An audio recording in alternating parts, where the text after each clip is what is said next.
السلام علیکم۔ اللہ تعالیٰ نے انسانوں سے ہزاروں سال پہلے ایک مخلوق کو پیدا کیا جسے جنات کہتے ہیں۔ جنات کی قوم میں ایک بزرگ تھا جس کا نام عزازیل تھا۔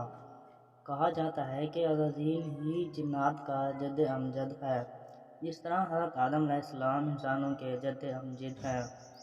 عزازیل بہت عبادت گزار اور اللہ کا نہایت فرمانبردار جن تھا۔ وہ جنت میں نور کے منبر پر بیٹھ کر فرشتوں کو درس دیا کرتا تھا اور بڑے بڑے فرشتے اس کے شاگرد ہوا کرتے تھے۔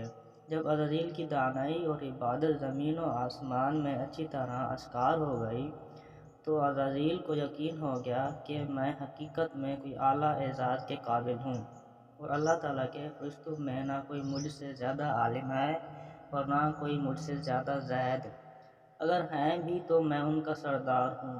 نیز عزازیل کو خود پر غرور تھا۔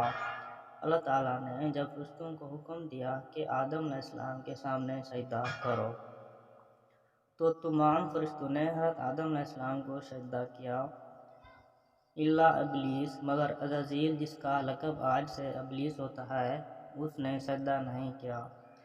لکھا ہے کہ جب فرشتوں نے حضرت آدم علیہ السلام کو سجدہ کیا تو پورے 100 برس تک تمام ملائکہ سجدے میں پڑے رہے۔ پھر جب انہوں نے سجدے سے سر اٹھایا تو دیکھا عزازیل یعنی ابلیس حضرت آدم سے منہ موڑے اکڑا ہوا کھڑا ہے اور اس کا سارا منہ سیاہ ہو رہا ہے۔ جو آج سے نہایت خوبصورت تھا وہ آج ایک خوفناک دیو کی شکل میں نظر آتا ہے۔ ابلیس کی یہ بری حالت دیکھ کر تمام ملائکہ خوف خدا بندی سے پھر سجدے میں گرے، جس میں انہوں نے اپنی اطاعت اور اپنی خیریت پر لاکھ لاکھ شکر ادا کیا۔ اللہ تعالیٰ کو یہ دو سجدے اتنے پسند آئے، اس لیے اللہ نے اپنے بندوں پر نماز میں 2 سجدے فرض کیا، ایک فرمانبرداری کا اور دوسرا فرمانبرداری ادا کرنے کا۔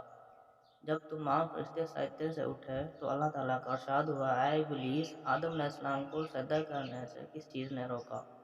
اللہ تعالیٰ اگرچہ عالم الغیب ہیں اور دلوں کے بھیدوں سے خوب واقف ہیں اور ماضی، حال اور مستقبل سب اس کے لیے یکساں ہیں، مگر اللہ تعالیٰ نے دوسروں کو دکھانے کے لیے ابلیس کے امتحان اور آزمائش کے لیے سوال کیا۔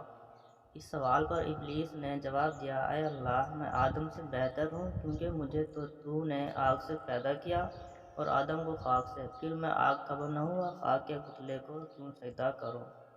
بہرحال شیطان کا جواب چونکہ غرور و تکبر پر تھا، اس لیے اللہ نے اس پر واضح کر دیا کہ کبر و نخوت نے تجھ کو اس قدر اندھا کر دیا ہے کہ تو اپنے خالق کے حقوق سے بھی منکر ہو گیا، اس لیے مجھ کو ظالم قرار دیا اور یہ نہ سمجھا کہ تیری جہالت نے تجھ کو حقیقت کو سمجھنے سے قاصر کر دیا، پس تو اب سرکشی کی وجہ سے ابدی ہلاکت کا مستحق ہے اور یہی تیرے عمل کی قدرتی پاداش ہے۔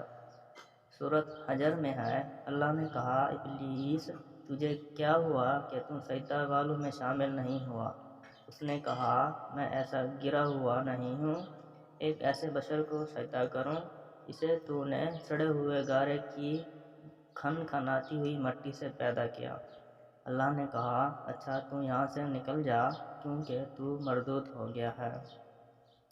چنانچہ ابلیس کا لباس بزرگی و کرامت اتار لیا گیا اور اس کو لعنت و پھٹکار کا جامہ پہنا دیا گیا اور ملاون کر کے مقام قرب سے نکال دیا گیا۔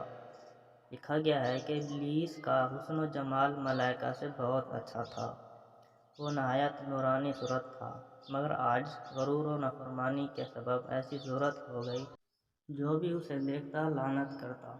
جب ابلیس کو ملعون کر کے جنت سے نکالا جانے لگا تو ابلیس نے توبہ و ندامت کی بجائے اللہ سے یہ دعا کی، اے اللہ، تو اگر مجھے جنت سے محروم کرنا چاہتا ہے تو مجھے یہ مہلت دے دے، میں قیامت تک زندہ رہوں۔